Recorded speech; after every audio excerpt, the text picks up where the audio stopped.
આજે અમદાવાદ ગુજરાત રાજ્યના અમદાવાદ શહેરમાં જે ખાડિયા રાયપુર વિસ્તાર કહેવામાં આવે છે બિગ બજારની જોડે, ત્યાં દશા માતાની જે આજે જાગરણ છે તેનું આજે પ્રોગ્રામ યોજાયો અને તેની ઉજવણી કરવામાં આવી. ત્યારે ગરબાનું પણ સરસ આયોજન કરવામાં આવ્યું.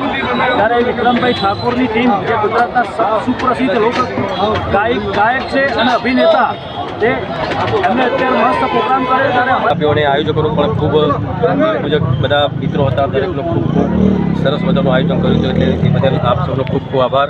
અને બસ હંમેશા ખુશ રહેશું. જય દશામાં. ગાયને શું થાય છે પૂછવું તો ખરા. ટૂંક સમયમાં એક પિક્ચર ગુજરાતી રીત થવા જઈ રહ્યું છે સિનેમાઘરોમાં. ચોક્કસ પછી મેં ધીમે ધીમે 2024માં દશામાના ગરબા કરતા હતા. ત્યાં 1 by 1 સ્ટેપ એક ગરબા ગાયા. ત્યાં પછી ધીરે ધીરે કલાકારને ખબર પડી કે આ સિંગર છે, શોખ છે.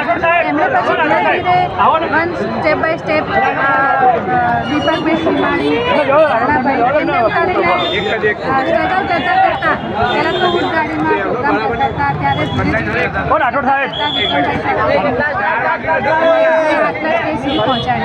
ધીરે તમને જે તમારું ફેમસ સોંગ હોય, ફેમસ સોંગ તો અમારા દર્શક મિત્રોને સંભળાવો. હાલમાં મારું દશામાનું એક ગીત આવ્યું હતું.